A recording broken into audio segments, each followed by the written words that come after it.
Hi, my name's Rebecca Fredericks and welcome to RebeccaFredericksTV, the place to be for your personal and professional success.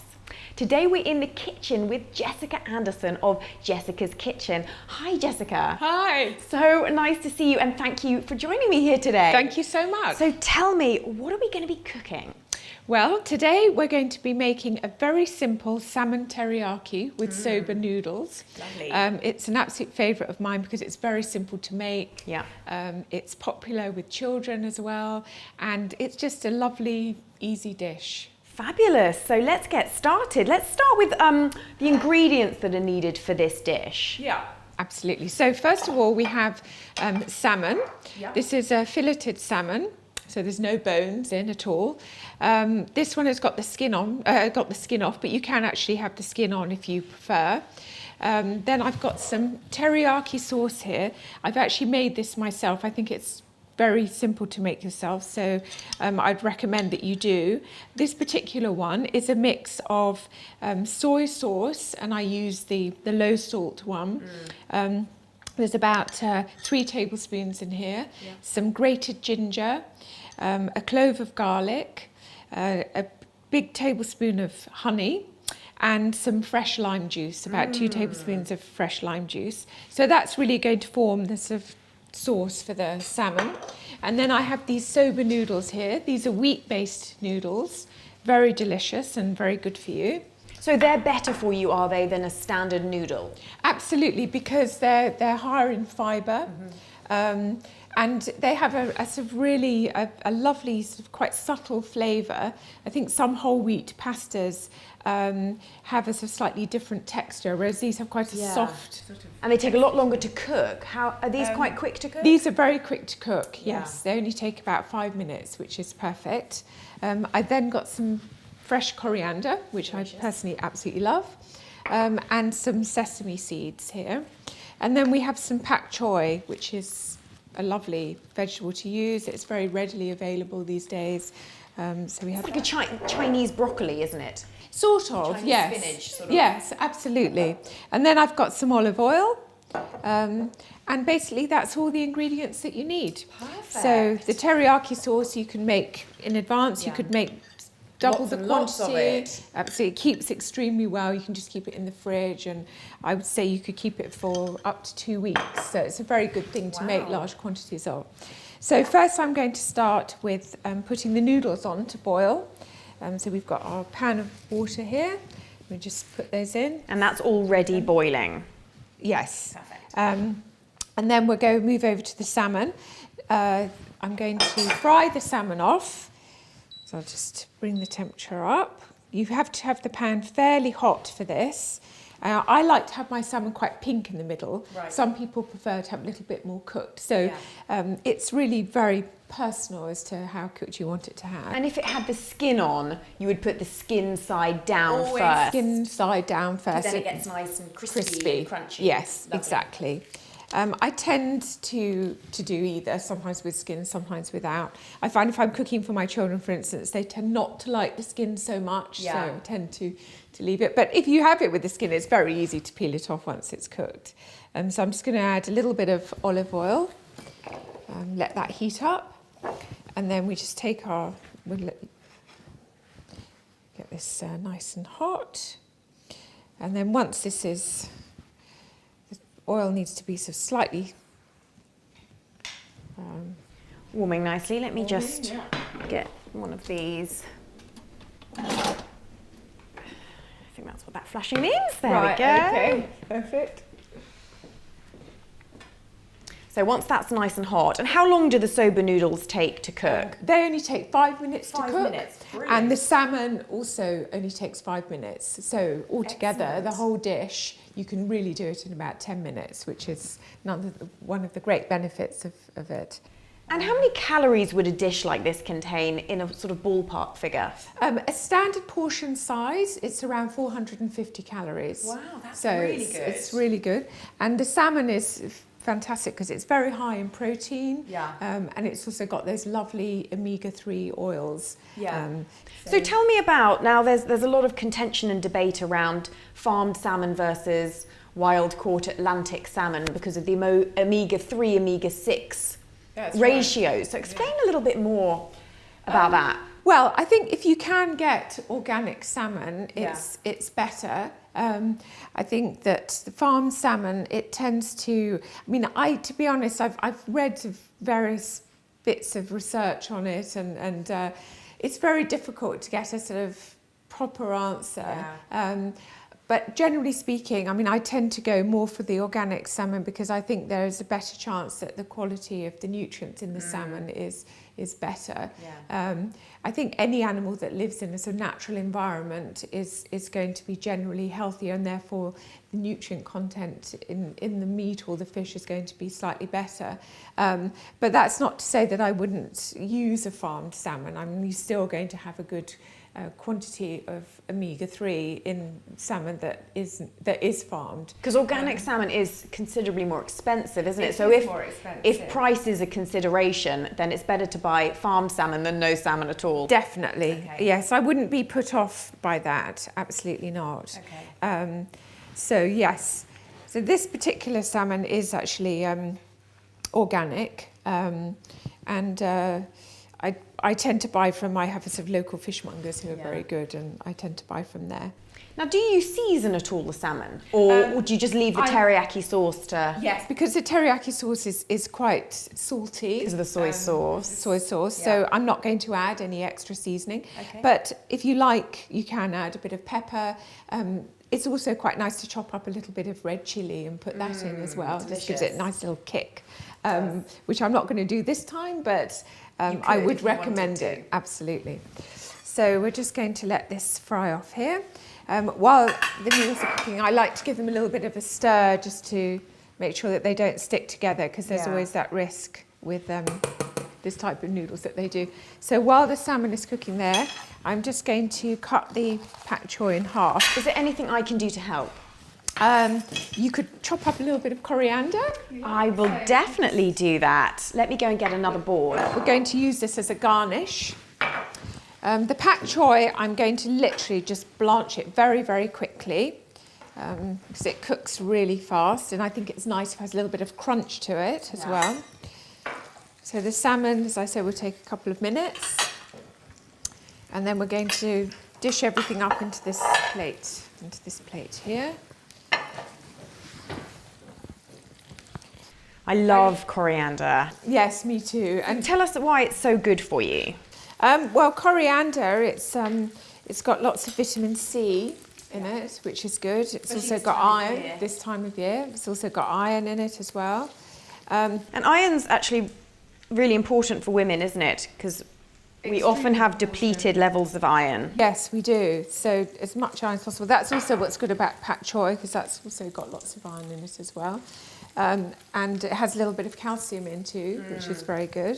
Good for the bones. So all in all, you've got a lovely broad spectrum of nutrients in this dish, which is perfect.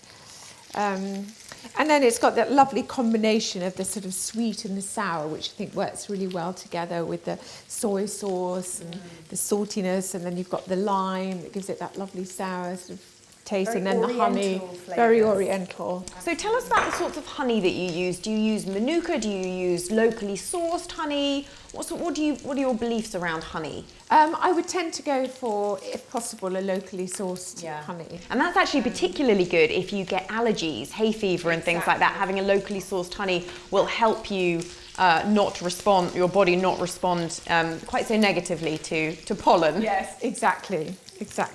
And I do know people who sort of tested it out. Yeah. No, it does work. I've actually just bought some for my husband because he gets really bad allergies come spring, so I'm hoping he won't this year.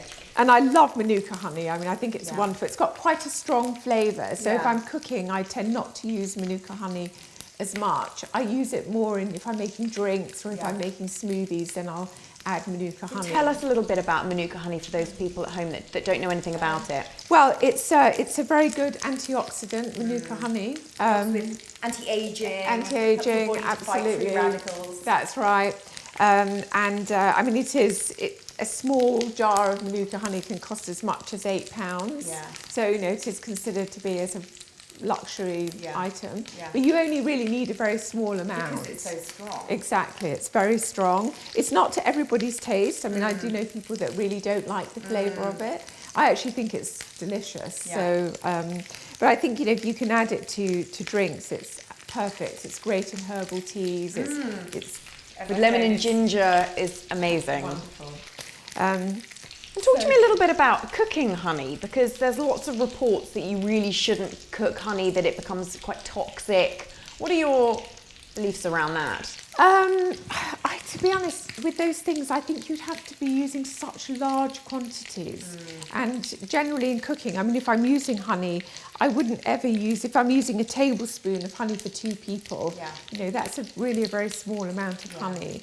So I personally don't worry about those things. I think if you start looking at every single kind of health scare there is, you probably would never end up eating anything. You wouldn't eat anything. So you wouldn't be able to eat anything. I prefer to not to worry too much about those kind of things. Yeah. I mean, I've studied nutrition extensively. I read a lot of research papers, and I think, you know, you have to do things. You have to have a sort of balanced approach about things, and I think if you generally sort of eat a healthy diet and, you know, obviously try to avoid the very obvious things like the bad fats and that kind Very of heavily thing. processed foods, Processed foods, refined sugars. and stick to, you know, as many sort of natural foods as possible, then I think, you know, you're definitely on the way to clean living and good health. So now I'm just going to drain off these because they're ready. It is smelling amazing.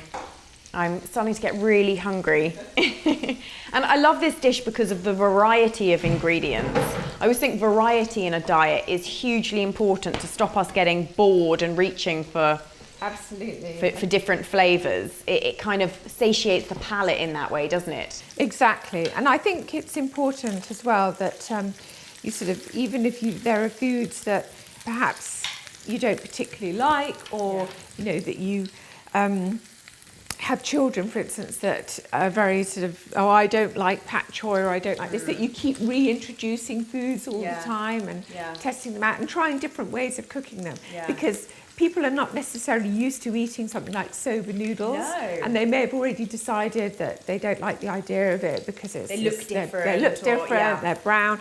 But I would say, you know, try these things out, experiment with them, because it's really worth it just to keep trying, and then you'll find that you really like them. So I'm just adding a little bit of olive oil here just to keep the noodles nice and separated. That helps them not to clog up. Together. Okay. And now at this stage, when the salmon is, as you can see, it's almost ready. It's still nice and pink in the middle. Exactly. So I'm just going to turn them back round, and then I'm going to pour over the teriyaki sauce. Some people, or that, you know, you can marinate the salmon in the sauce first, but I like to before you cook. But I like to do it this way. Because I find that by doing it this way, it doesn't become too sticky. If you cook it for too long, then it becomes quite sticky. And I quite like to have this sort of nice amount of sauce in the Well, then it helps the noodles as well, doesn't it? Exactly. So while that's sort of boiling, I'm just going to put these on the plate here. Just take those on there.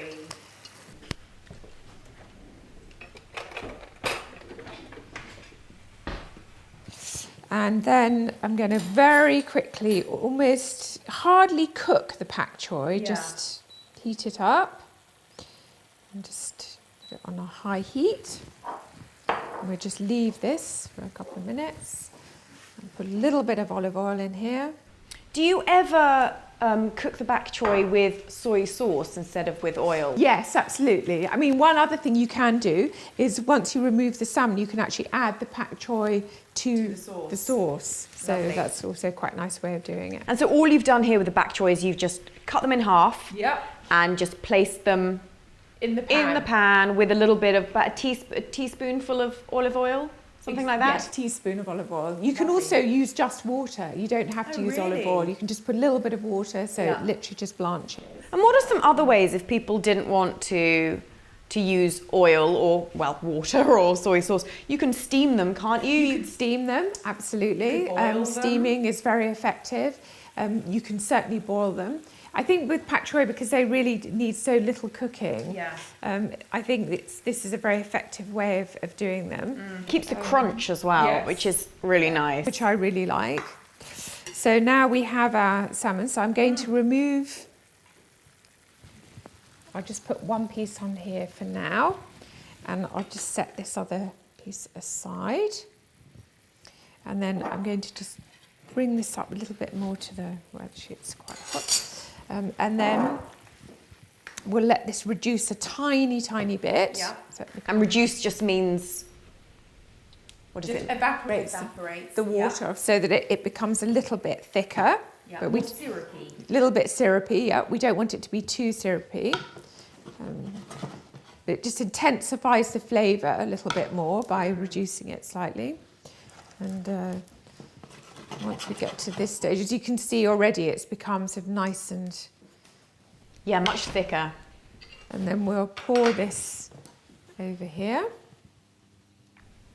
That looks wonderful. Now, I like to add some sesame seeds too. And you don't toast the sesame seeds first. They're just Actually, you don't have to. I mean, these ones, as it happens, are toasted. I actually bought them ready toasted. Oh, you bought them ready toasted. So and if people at home wanted to toast them themselves, how would you suggest they do that? What you do is you just take a frying pan, use a dry pan. You don't have any oil in it at all. Yeah. And put the seeds in and just toss them around very quickly. They literally only need burn a very minute. quickly, They burn don't they? extremely quickly. And if you didn't want to do that, you could pop them in the oven, couldn't you? And they'd have the same effect. They'd just could. take longer. Exactly. And now I'll just add a little bit of coriander on the top. I'll just chop this up a little bit more. Just the smell of the coriander is just fantastic. I love it. And these are looking pretty well cooked now. Ooh. Brilliant.